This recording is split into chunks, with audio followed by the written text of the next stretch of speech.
What's up, everyone? Happy Friday. You made it. It's the Friday Live with Lauren show. Welcome, welcome. If it is your first time here, thank you for joining. Drop in the comments, how did you find out about us? If you've been here before, you're the reason we get to come back every week. Thanks for tuning in again. I have a wonderful guest for all of you today. You know, I always say that, but that's because it's always true. I only have the best people on Fridays.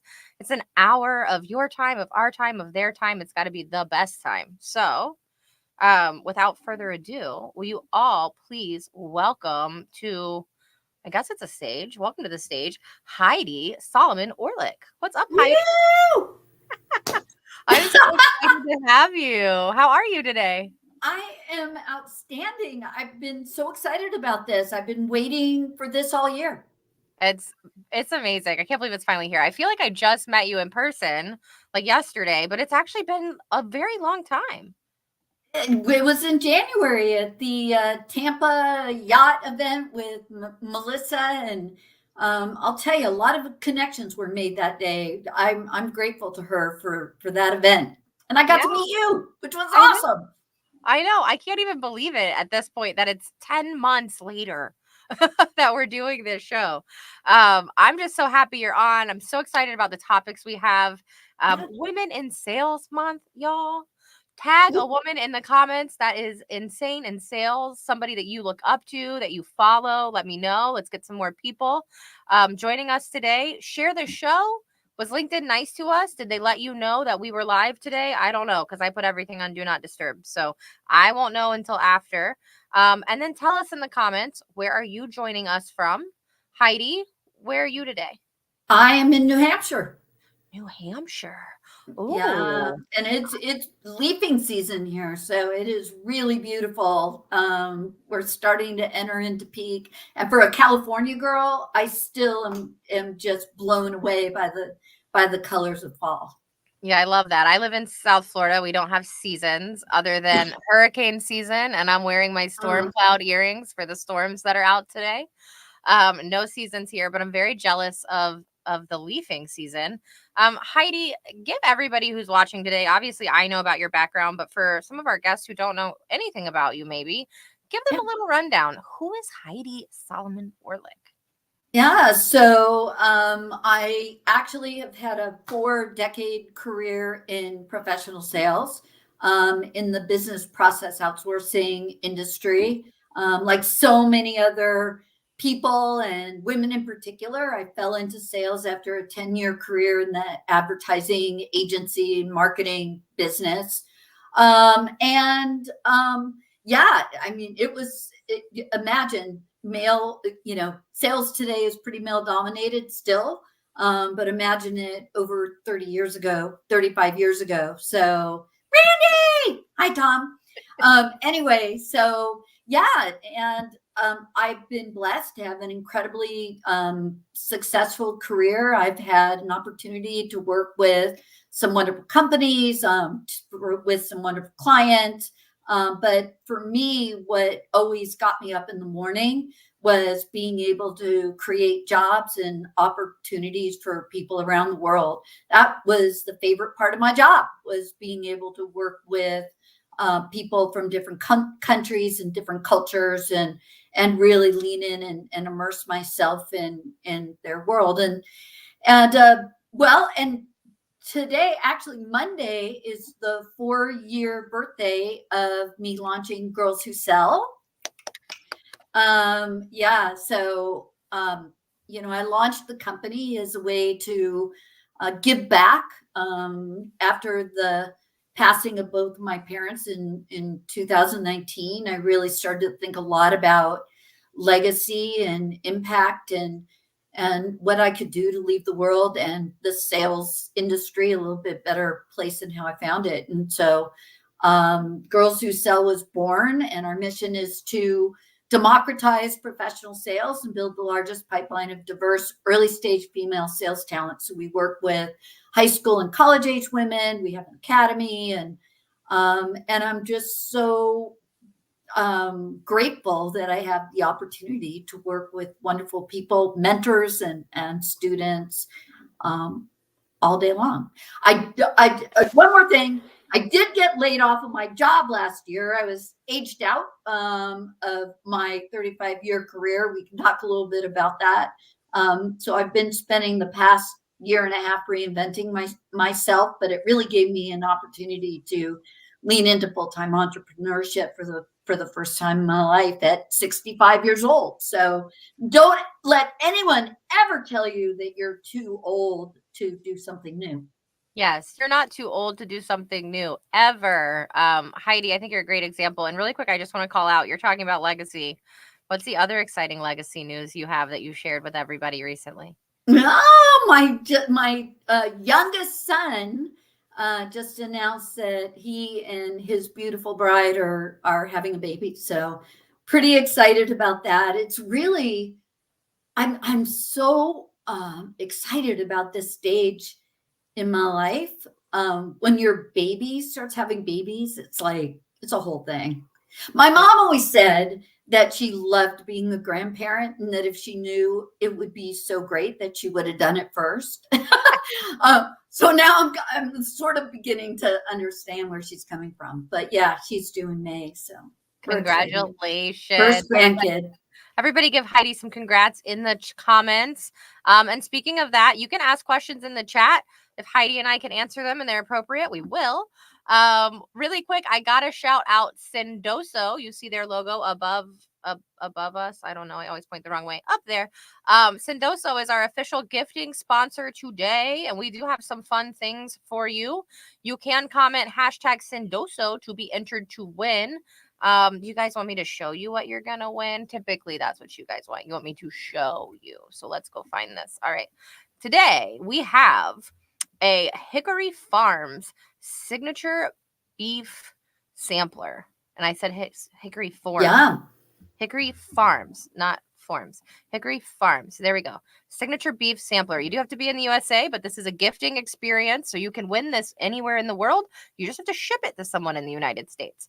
And Sendoso also has a very cool feature now where you can exchange a gift. So if you're somewhere else and you want to try to find something in your country, you can exchange this for something else and maybe find something else in the Sendoso catalog that works for you. I think that's an amazing feature that Sendoso added in their gifting experience. So I just always like to point that out. I did not know at some point that I gifted somebody something they were allergic to. So thank goodness there was the opportunity for them to switch that out and get something different. So good job, Sendoso, on doing that. And then everybody also say thank you to Heidi. Heidi's going to let us win a signed copy of her book, Heels to Deals. So you can also comment hashtag Heels to Deals. You do have to be in the United States. I'm not going to ask Heidi to ship it outside of the US. Maybe if you're willing to cover shipping charges, Heidi would do that for you. But a signed copy of Heels to Deals, y'all got to read it. Great advice in here, and just super excited that Heidi's going to give that away today. So don't forget, comment hashtag Sendoso or hashtag Heels to Deals to win. And with that, we are already almost 10 minutes into the show. We got to get going. Are you ready? Yeah, I'm ready to rock and roll. Awesome. Okay, so the first topic today, if you guys don't know, October is Women in Sales Month. So when Heidi and I were setting this up, we chose this date specifically so that we could talk about highlighting women and diversity in sales. And Heidi, I know this is a topic that you are insanely passionate about. People hear from me all the time. I want you to take it away. If you had a few minutes to talk to the audience about highlighting women and the diversity in the sales process right now, what do you got? Yeah, I mean, I think that, by now, most companies are aware that having diverse teams is not only the right thing to do, but is good for business. So I don't think that we need to be talking anymore about why we need to increase the number of women in sales. I mean, to me, it's kind of a no-brainer. What I think we need to shift the conversation to is how to successfully recruit women, to provide them with the right training, to provide them with career pathing and opportunities for growth, and be able to create cultures and workplaces that are going to enable women to be successful. So that's what we do. I mean, at Girls Who Sell, we're trying to get a little bit earlier in the pipeline because, while there are a lot of great organizations that work with women who are already in sales, I believe to actually solve for the pipeline gap in the long term, we need to get earlier. We need to talk about sales as a viable career alternative from women for women from underserved and underrepresented communities to achieve economic independence.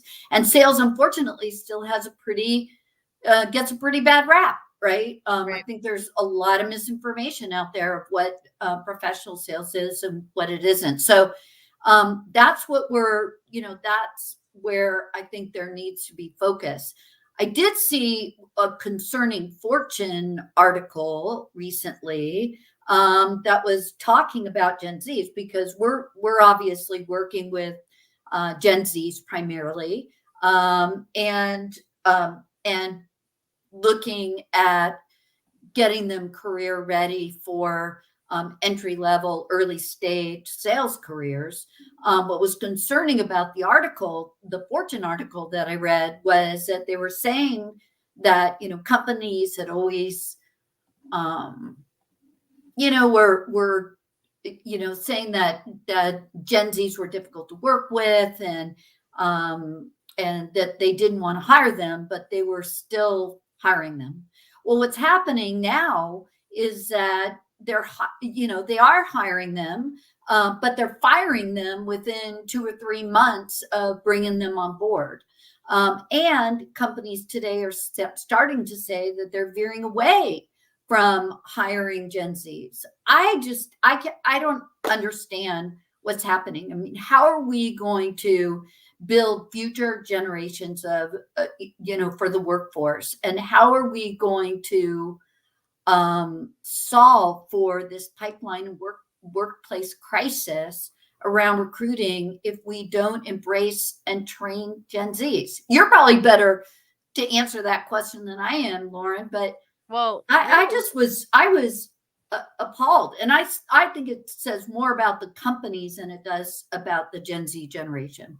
yeah, I think that another part that you have to look at, and I know we mentioned this before we started, is that the leadership you have today is different than the leadership from 20 or 30 years ago. And I definitely think the leadership that we have today, they're much more of a generation that's used to, I need it now. I can find someone who can do this better, quicker, faster. I think 30 or 40 years ago, that wasn't necessarily the case. I think 30 or 40 years ago, people were much more willing to lean in and invest into the people, and there was a lot more loyalty in companies. And now also the leadership, the generation is completely different. And I think that a lot of that goes into the development and the training of the leaders, and how much development are they getting when they get into these roles and into these leadership positions. I had a conversation last year with Kevin Mulrain, who we spoke about how important it is when you get into a leadership role, because you are literally going to shape people's lives. A person's career is a huge part of their life. It is Huge. it's part of their identity. You've seen people who get laid off or fired and they've literally lost who they are as a person. Your career is huge. And if you step into a leadership role and you don't realize the impact that you are going to have on people's overall mental health, their life, their income, it's a huge responsibility. And you have to be willing to be developed, look for training, put yourself through the ringer, right? You need to want to be developed on your own and to search for outside opportunities for that.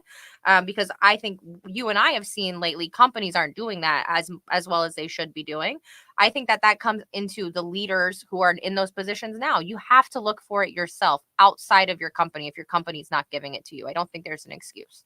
Yeah, I agree with that 1,000%. And, in the early stage, I mean, people my age, leaders my age, are being aged out, right? They're leaving the market. And, and I think that, when I was developed as a leader, it was all about, that you have to develop the people underneath you. It was about culture. It was about loyalty and about training. And it wasn't this,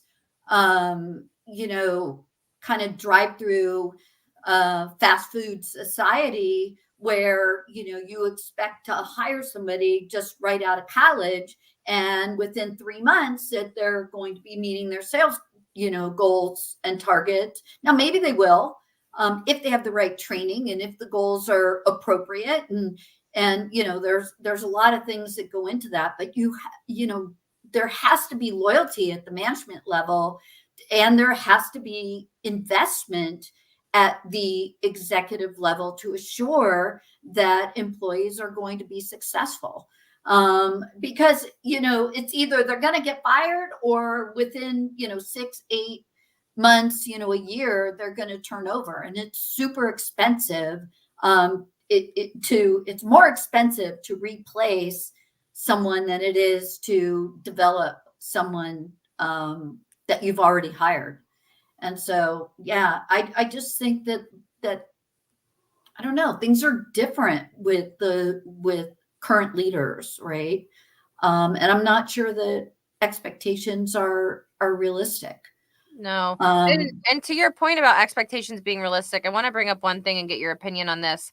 I know I talk to a lot of leaders right now who they're like, Lauren, I just don't have time. I don't have time to go search for the right candidate. I don't have time. I have to just make a decision. I have to move. I'm doing more with less. That's the term. I'm doing more with less. And maybe not with just their people, but in their own role, with their own responsibilities. How do you encourage these people, these leaders? How do you help them, where you show them ways where they can highlight the women and they can work this into their day-to-day process? I think that you just have to make it a priority, right? To me, you need to carve out the time to be sure that you're developing your people properly, that you're giving them the right support, that you're creating a culture that's going to enable them to be successful. And I think that's an excuse.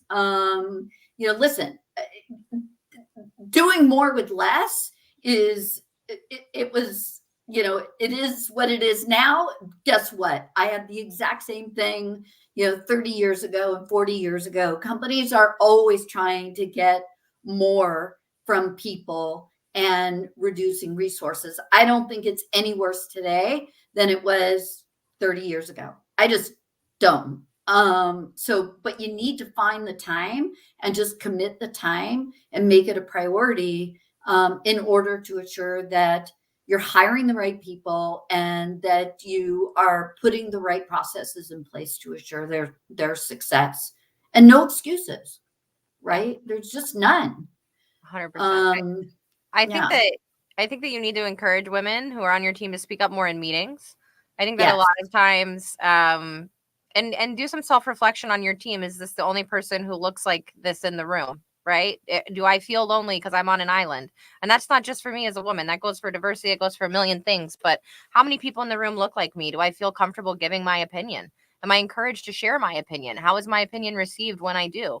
Am I encouraged after the meeting? I mean, there's a lot of things that I think even behind the scenes, and there's ways that we can encourage people to share and really highlight their careers and really uplift them.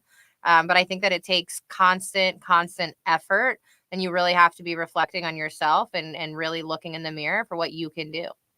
Yeah, and I think that, at the end of the day, you need to be honest about your own potential bias, and you have to be very intentional, right? What I hear so often, and maybe you could validate this, but what I hear so often is, yeah, we want to hire more women in sales, but they don't apply, or we can't find them, and I just again think that that's a bit of an excuse. I think that if there's really intentionality around diversifying your team, then you will find a way to to to to do outreach and recruit the right people. Right.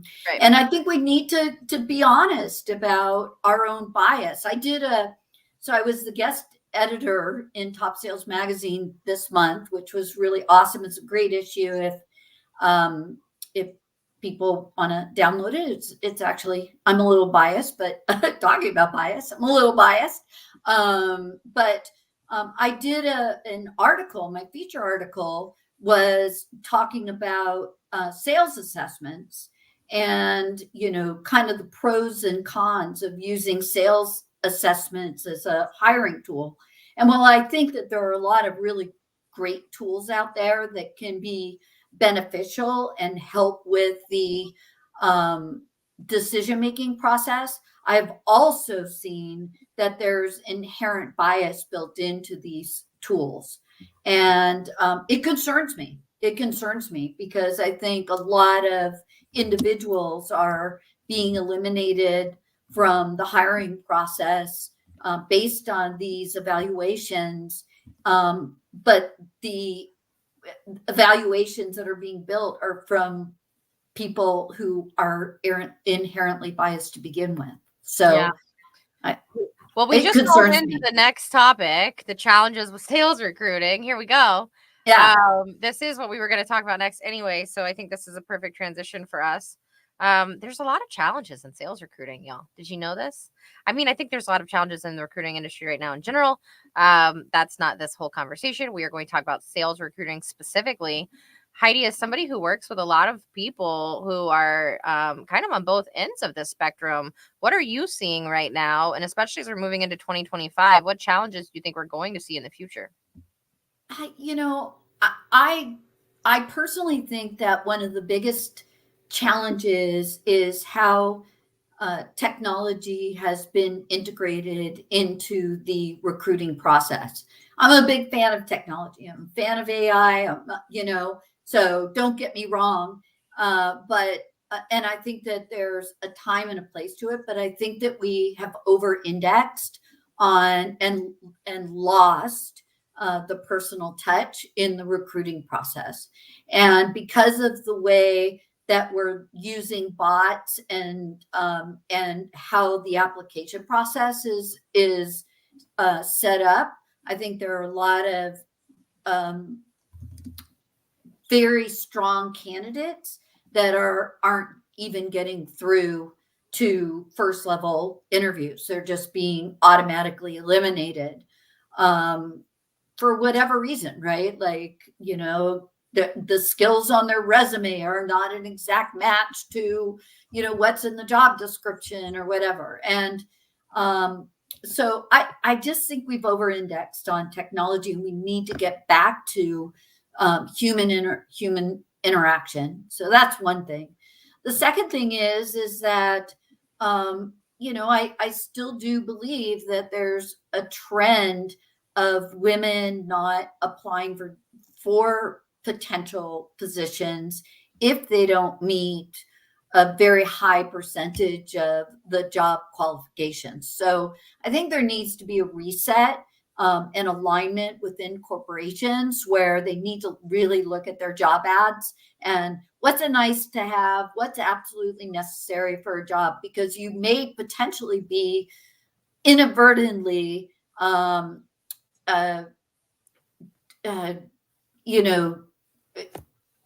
putting out ads where you're not getting candidates that will apply, right? Yeah. So that's I think that's an issue. And I don't know. My son just went through he'd been in 10 years in sales and retail sales. This is my middle son. And he decided that he wanted to make a shift to corporate. And he ended up getting a great job at ClassPass as an SDR in their fabulous company. But as he was going through the interview process to try to get these jobs, oh my gosh, it was absolutely devastating. And I don't know, we've lost our way. Yeah. We just lost our way in the recruiting process. I think that there's a lot of like, okay, let me take this a step back. If we think about the teams that are getting laid off when layoffs come, talent acquisition, recruiting are normally the first teams to go. Okay, one, let's just throw that out there. Two, a lot of companies are not spending the money to, and I don't want to say a lot because I've signed a lot of clients this year, There are companies who are not willing to invest in outside agency recruiters to assist them in this process, which is what I ultimately think in sales recruiting, you really do need an outside perspective. Your Yes. team is a sales team. They need to be doing sales and running the business. Have somebody else get you 3 really great qualified candidates in 48 hours. Move on with your life. That's a whole nother conversation. But a lot of this is storytelling. I talk to people all the time. I'm like, you are in sales. Maybe you don't understand you're in sales. Let's have a conversation because a lot of things are sales. You're probably doing sales in some way, shape, or form. I sell my son what's for dinner every day. Yeah, it's a Every day life I skill. sell this. It's a life skill. I can sell almost anything. I can influence people to purchase things I don't even own. Okay. Um, that is a skill. But a lot of people aren't great at telling the story. They haven't been taught the correct way to tell the story. So I think that one, candidates, you got to work on telling your story correctly. Because a lot of the time, if you can't tell the story, you're not going to get the conversation. But I also think a lot of companies need to be more open minded with the backgrounds. Just because somebody doesn't have a specific job title you're looking for, it doesn't mean they haven't done that work specifically in one of their other roles. It's easy to have a conversation and discuss it and talk about it. And that's what I have with my candidates when I get on a call with them. I say, listen, the resume you sent me is a piece of paper, and the experience is awesome. There's 3 things that I really need for this job, but I'm not seeing them here, but I think you have them with the things you've done. Can we talk about that today? That's how you frame that conversation. And if in 5 minutes you realize that person didn't have it, you can politely end the call and move on. But you have to be willing to dig a little bit. It's a sales process in the interview as well. Yeah, I agree with that. The problem is that the resumes aren't even getting through the filters, and to they're not even having an opportunity to actually clarify what their experience is. You can't, uh, you know, you can only put so much in a 1 page or 2 page resume. Now, I love the idea. I love now that there is technology that allows you to customize your resume based on the job qualifications that particular employee is looking for, and that gives you the opportunity to kind of game the system, I suppose, and be able to get your resume through the filters. The challenge is it are you being honest, right? Or are you just customizing your resume and putting in the right keywords so it can get through the filters and you don't really have the qualification? So I think it's going to be a balance. Yep. But I think it comes back to we have to have conversations, right? And storytelling, I agree, is a huge part of that, of really trying to get to know a human being. We're humans after all, Yep. right? Yeah. You know, Yeah. Even if so even if you get through the applicant tracking system, right? Even if you make it through, I hold that's a whole nother conversation. But even if you get through, there's still so many people applying. I posted a director level role last week on Indeed, and it had filters to filter people out. I think over 400 people were filtered out of the role who applied. 172 were left. 172 made and it that's just through. insane. Like that's the thing that it's discouraging. You see 10,000 people applied for this job, right? Like you see, and your qualifications, you only meet 3 of 10. And so who's gonna, even if you could be the perfect candidate, one, you're discouraged right from the beginning. There's so much competition out there. I believe it comes down to good old fashioned networking, Yep. and it's who you know, right? It's getting that warm introduction, just like sales, because I believe interviewing for a job is sales, right? It Absolutely. is. You just happen to be the product. But if you approach the interview process like you would the sales process and prospect, I think you have a much higher propensity of being able to get the job. I like what Phil said, The right? Stories sell, right? yeah. Absolutely. Yep. 100%. The only other thing I'm going to say with all of this is that if, and this is for sales specific, y'all, I'm not talking about engineers or finance, I'm talking about sales. So don't go make a big generalization. Sales. If you are in sales and you are simply relying on your resume and applying, and that's it, you should not be in sales anyway. You Right. should be looking for ways to find the hiring manager, their phone number, make calls, figure out who you're connected with. Like Heidi said, how can I get a warm intro? Who can connect me? There's 6 degrees of Kevin Bacon, right? Isn't that a thing? I don't know. I think that was a thing. I'm like right after that in age, but I think that was a thing. 6 degrees of somebody. Where's my 6 degrees? Okay. There's a way for you to find the people you want to find. There's a way for you to say the things you want to say. If you don't know how to say it, please don't just go put it in ChatGPT and pull the first response out. But there are ways to use tools with AI to help you start crafting these conversations, and then you can adjust them into your own tone. Make sure that you are really putting yourself out there. And sometimes that means pushing yourself through an uncomfortable situation, which is a lot of sales. But if you do that and prove that in the interview process, why wouldn't they want to hire you? Yeah, and I do think that you need to think creatively about how you approach the hiring process. If you're just sending out LinkedIn messages of, "Hey, I just applied for the job," Andrew said that many hiring managers right now are just ignoring those requests because they're just getting hundreds of them, right? So I think that you need, just like you would in the sales process, you need to think of what kind of value do you bring to the table. You need to, as Samantha McKenna would say, show me you know me, right? Like, so just sending hundreds of LinkedIn messages is not the right way to do it either, right? Even if you know the hiring manager, get creative. Think about how you can differentiate yourself from the hundreds of other people that are applying for this job. What I'm amazed, though, is even for these entry-level positions, the kinds of hoops that companies are making these candidates go through. It's absolutely incredible to me. Prepare a presentation and let's do role playing, and you need to go through psychological tests and intelligence tests, and it's like, oh my gosh, right? Yeah. I don't know. When did it get so complex? I don't know. Me, I'd send a resume, maybe I'm just showing my age. But, you send a resume and then you'd have a conversation.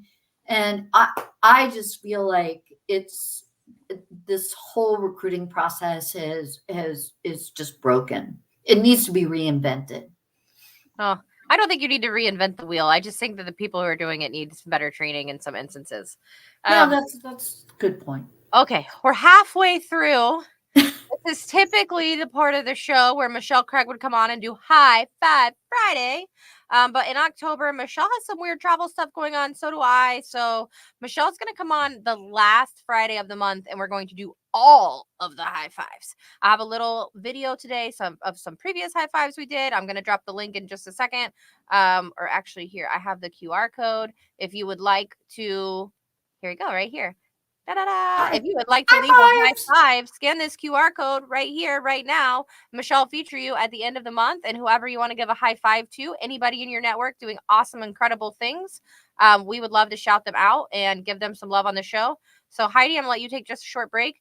Everybody, I am going to get this little video of the high five. So if it's your first time, you know what we're talking about, and we'll see you in about 30 seconds. Peace.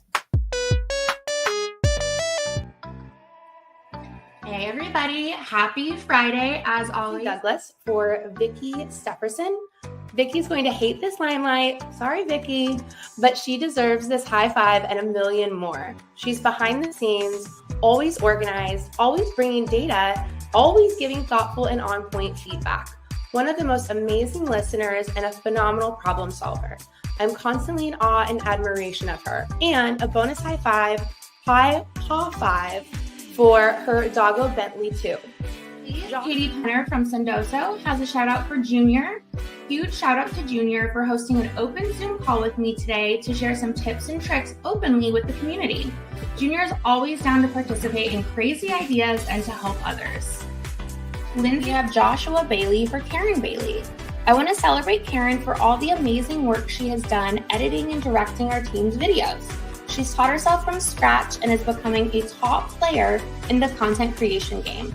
It's crazy what skills she has learned in a few short months. not least, Lindsay Dowd for her Hype Squad. It was a super tough week this week for my family as we said goodbye to my father-in-law. My Hype Squad stepped up with so much love and support. Please high five Andrew DeGood, Ricky Castanelli, Mark Holden, Michelle Pack, and Doug Scope. I'm so lucky to have them in my corner and my heart. Sending you all of the love, Lindsay, and amazing to have such a great group supporting you. Thanks, y'all. Don't forget to submit for next week.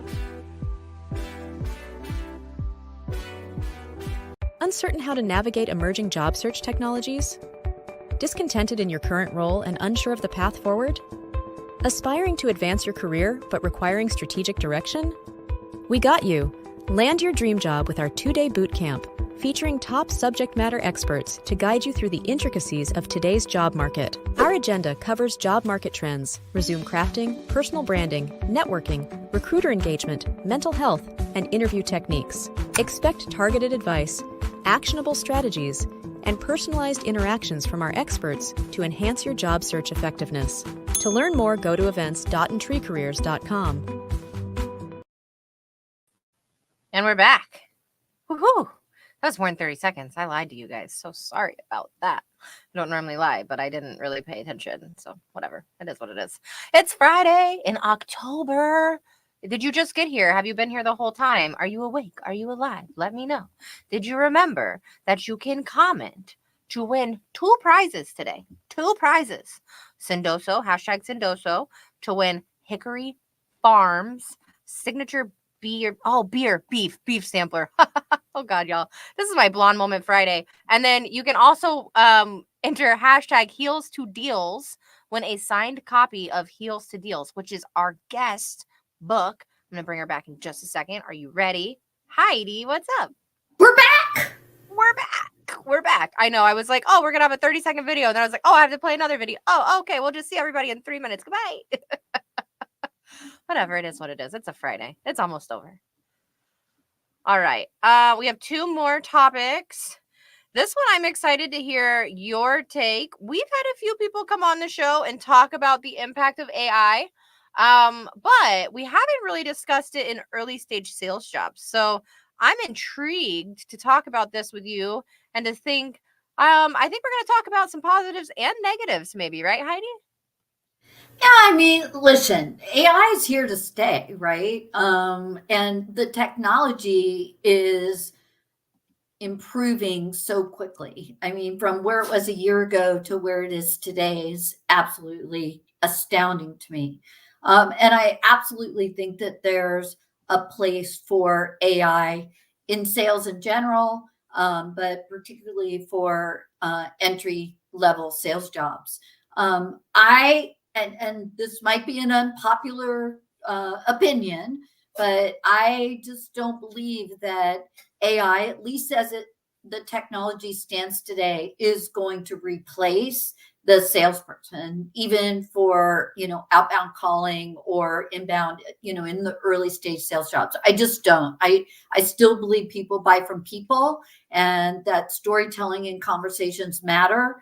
Where I do think that there is a huge opportunity to leverage this technology is in the upfront research that salespeople are doing to prepare for their sales calls, because you can get so much more information. You can use AI to help you tailor and customize your communication strategy. I think there's opportunities to better understand your personas and ICPs, and be able to evaluate the data that you're gaining through your sales CRM. But at least as it stands today, I think salespeople are safe. Yeah, I definitely think salespeople are safe. I don't know if you guys remember, I posted this week, I got a note with the connection request, and it said, "Hi, Lauren. I see that you are also in the internet industry. I would love to connect." Yeah, I get that all the time. I immediately delete and do not connect. But it's AI figuring out that in my title, if my headline, it says, if I can't, my network can. It's picking that word network up and thinking that I'm in like the IT industry, the internet industry. And that's what you're saying when you can. This is all AI. It's automation. Yeah. and you can use AI to assist, but it's not going to replace. I think that's known now, but I do also think that there are some positives and negative impacts of AI. And I think especially in early stage sales jobs, when people are really riding on this, they can get a little bit too comfortable with using AI, especially in terms of research. I have used AI since, and I don't want to say the very beginning, but it's been a few years now that I've been actively using it. And it's not always correct. You have to double check what's happening and what's going on. And I've seen some people in their careers who are moving so quickly, and they just assume that what they're getting out of the tool is correct, that they're putting it into their work without fact checking and without double checking. Yeah, I agree. I think there is a lot of misinformation out there. I think, again, I think we've over-indexed and people are becoming too reliant on AI. I just, I just think just like anything else in life, there needs to be a balance, right? Yeah. So not only do you have to check the data, but I could tell like AI responses and comments to, my LinkedIn posts, or, if I'm reading, and I could definitely tell the difference. There's a certain tone that AI has. It's like, that a person never talks that way, Yeah. right? Like, okay. I want everybody's opinion. If you're watching, Heidi, I want your opinion too. So I went to an AI conference, I don't know, a month or two ago in Delray, local to me. And I'm sitting and I'm listening to everybody speak about how AI is improving and all this. And this gentleman gets up. I think I'm actually connected with him on LinkedIn. Sorry if you're watching. But he has a company that does automation in comments, right? And they're talking about how great the automation is and how much better it is. It doesn't look like a bot. It looked like a bot, y'all. No, I'm sorry. It looked like a bot. So I'm sitting here and I'm watching, and I'm at an AI conference where you're talking about how this is the thing. And I'm like, that's not the thing. And they're like, well, don't you want to use it? Don't you want to respond to all of your comments? So this is my question to everybody. Would you rather use AI and be able to respond to every single comment left on your page? Okay. And imagine somebody like that post I made a few days ago that got hundreds of comments. There's no way I'm ever going to go back and comment to all of those people. It's not worth it. I don't make money off of that. Would you rather have an AI tool that responds to everything, or would you rather have someone who's genuine and picks and chooses what they respond to? I'm genuinely curious, because engagement says use the AI tool to keep the conversations moving, but at the same time, people hate it. So if you use it, it really won't help boost your engagement at all. yeah, it's not authentic and not genuine. I don't know, I allocate a certain amount of time every day to go through and comment on people's posts, and call me old fashioned, but I literally write my comments, right? And want to put together a comment that's actually meaningful and relevant, that has something to do with the content of their post. And I think that's really, really important. And as much as possible, I do try to respond to comments on my posts, right? But the ones that I choose to comment back on are the ones that actually that took the time to write a meaningful comment, if that makes sense, right? And so I want to invest the time to engage with that person. And the fact is that there's a lot of like second and third level connections. I will definitely look through those and those comments. But if it's like, great job, or, woohoo, or it's like, I might go through and like them, Right. or whatever, but I probably am not going to take the time to engage. Yeah. So I don't know. I mean, it does show that, the more that you comment and the more that you put yourself out there from that perspective, it does increase your network and increase your reach and all of that. But I don't know, how much does that matter? To me, it doesn't matter. And I will say it doesn't matter to me now, but I will say there's a caveat. When I was first starting to grow on LinkedIn, it mattered to me. It mattered. And I'm not going to lie and say it didn't matter. When I was really this was a few years ago, also, the LinkedIn algorithm has changed over the years, y'all. It's not what it used to be. But when I was first in that growth period, I would literally be on a car ride, and for 3 hours, my head would be in my phone, and I'd just be responding. And oh my God, another one came in. I only have a few minutes to respond to this. I have to do it right away. For months, that was who I was. And I knew in my head at that time, and I do think this was accurate, I had to have that level of dedication to grow as quickly as I did back then. But it was different, and there wasn't AI to help, and it wasn't what it is today. It was just a different ball game then. But now I think that there's no way I would spend that much time and invest. I don't think that LinkedIn is prioritizing any of these things as much. You're not going to go viral as much on LinkedIn. They're trying to pull all of that away from you. They want more sales related, or not sales, but like actually educational content, right? They want you to be able to learn and take some tangible away from the videos they're pushing out to you. So I think that a lot of it has changed over the last few years, but overall, I think AI is going to have a ton of positives if you use it the right way. And if you're cautious about how you're using it and you're limiting how you're using it. Yeah. I agree. You know, that it's a very interesting conversation, and I think it's going to continue to evolve over time. I do believe that not just in sales, but in general, there needs to be more regulation that's, you know, around AI and how it's used. I got in a really interesting conversation. It was kind of a debate with my oldest son, who's in higher education.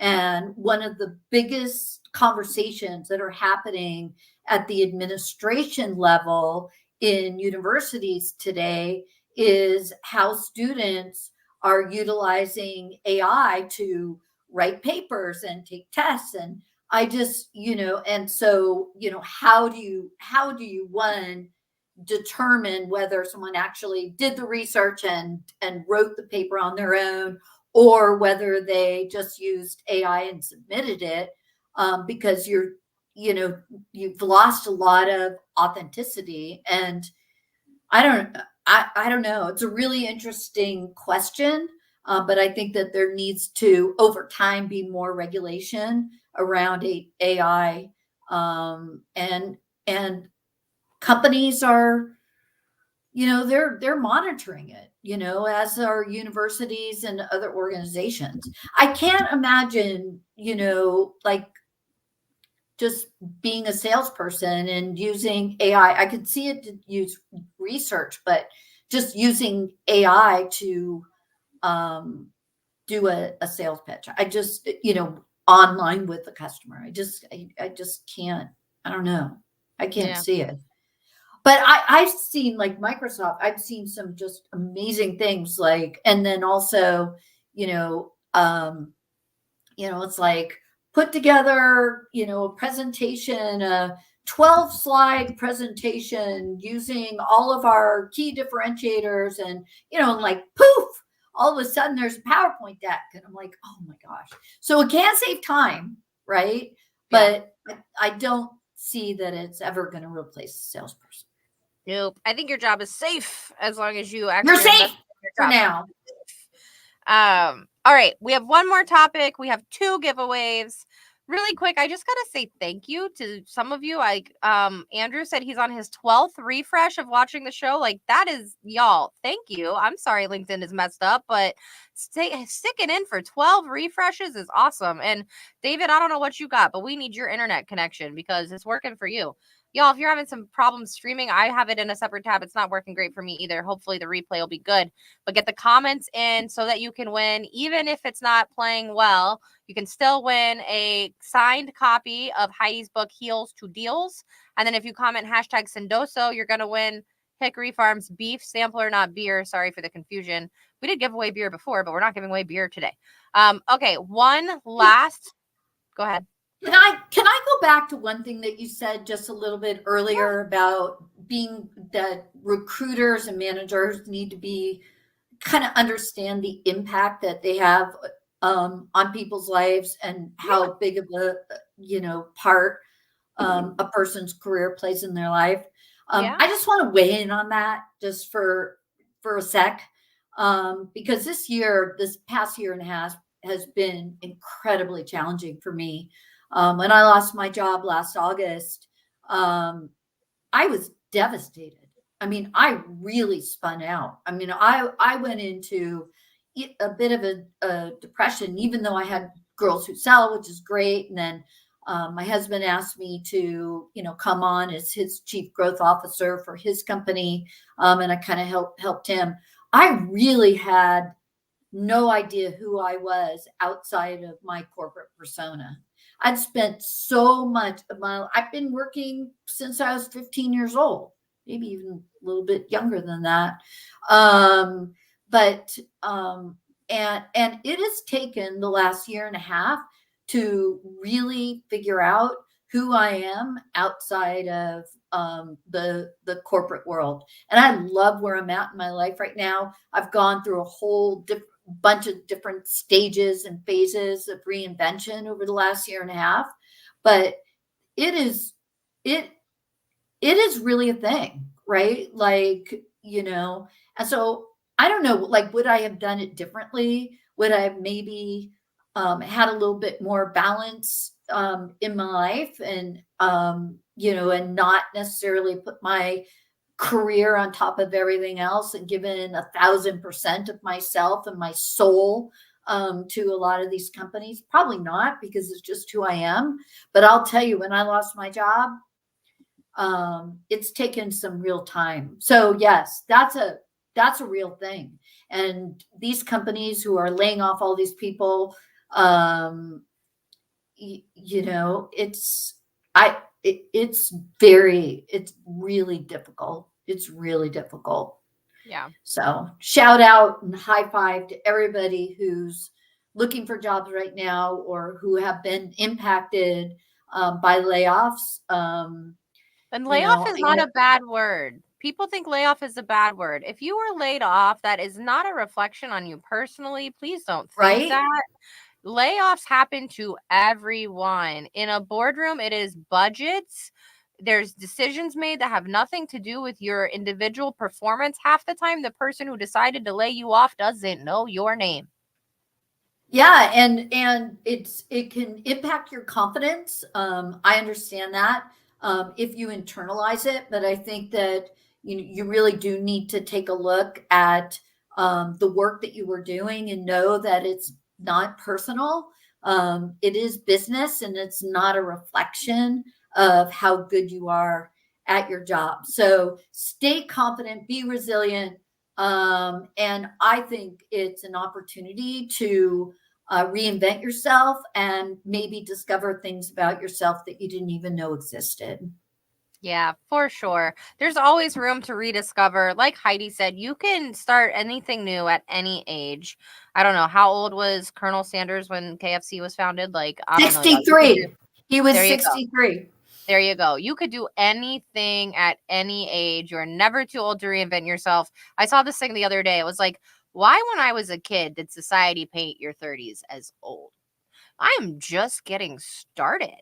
Like, why did I feel like I just hit my stride, and I'm 65. I mean, I know. I'm running 2 companies. I just got my travel agent certification. I just, I'm traveling the world. We were talking about this. My husband and I just started a company where we're repurposing furniture, and maybe it's a reflection of the reinvention process that I'm going to, as I love the idea of taking things that are old and making them new again. But yeah, these are things that I just didn't have an opportunity to do when I was in corporate, and I feel like I'm in the prime of my life. Yeah, I do want to call this out. Let me just say one more thing, because I'm really passionate about this subject. Why is it that when we start work, it's like it's positioned that you have to work 50 years of your life, until you're 70, and then only then can you really start, you retire, and then you can start experiencing joy or do things that maybe you didn't have an opportunity to do. Like, who created that construct? I idea. hope that some of these young kids today, the Gen Zers, are onto something, right? As they are working remotely and they're becoming digital nomads or whatever. I think they're really onto something, right? Because I don't think you have to wait for 50 years to find joy. No, 100%. And I think that the internet and all these new ways to make money now really have helped shape what people are doing and how they're picturing their lives and their careers and what they have to do. Andrew, I want to point out what you said. I think that this is very true. It is the financial apocalypse. And what I've been realizing with the people that I'm talking to who are laid off, especially the ones who've been in a role for a long time, who are not expecting a layoff, they were not expecting to go through this. Yes, financially they are set up for a little while if they've set themselves up correctly. However, you're entering into a job market that is unprecedented, that you have never seen before. And I talked to some people and they're like, Lauren, I used to be able to get 10 interviews and pick whatever I wanted. And now it's been 3 months and I've gotten 2 interviews and I haven't moved past the second round. It is a different job market. It is completely different. And that makes that the time of the layoff is typically much longer than people are also used to. So this is becoming an issue. Thank you for pointing that out, Andrew. And Lee says that it was the same people who invented the 40-hour work week. Let's fight them, whoever them were. Whoever they are. Y'all, we don't like them. We're gonna fight them. We didn't even get to our last topic. Okay. 2 minutes. No, I don't think we have time to do it because we got to do 2 giveaways. What was our last topic? Culture fit and interviews, but we'll come back to that. We'll have you on again. We kind of touched on that, right? We definitely touched on the sales recruiting and the interview process. I think we touched on it a little bit, but now it's just an excuse for you to come back another time. We need to go over, I prepared you. I hope you remember. You got to give us, it is a Friday, remember, what is Heidi's fun Friday fact? Okay. My fun Friday fact is 1111 is my angel number and 42 is the answer to everything. 42 is the answer to everything. Okay, does anybody know? Does anybody in the comments know what that means? Okay, so while you guys say it, we're going to send people on a homework assignment to 42 is the answer to life, the universe, and everything. Okay, 42 is okay. Y'all let us know if you know where that's from in the comments while I start to do the giveaways. Remember, you could comment Sendoso or you could comment heels to deals to win. Let's do, I'm not trying to do a slide. I'm trying to share my screen. What's going on? All right, let's do the heels to deals book first. Are we ready? This is a signed copy from Heidi for you. Andrew Gibbs got it. Deals. Oh, hold on. We don't know yet. We didn't draw yet. No, I mean, Andrew Gibbs. Oh, we got it in the comments. The answer to 42 is the answer to everything. It's from Hitchhiker's Guide to the Universe. All right. Well, Micah Hauser won the signed copy of the book. Congrats, Micah. Whoop, whoop, whoop. Yeah, I was so confused. I wasn't looking at the screen. I'm like, what are you talking about? I didn't draw the winner yet. Thank you, Andrew. Okay. Andrew, I knew there had to be a few Hitchhiker fans out there. All right, and then let's get the Sendoso prize. Okay, this is for the Hickory Farms beef sampler, not beer. Sorry to disappoint if you saw the wrong thing up there. Let's see who's going to win the Hickory Farm sampler from Sendoso.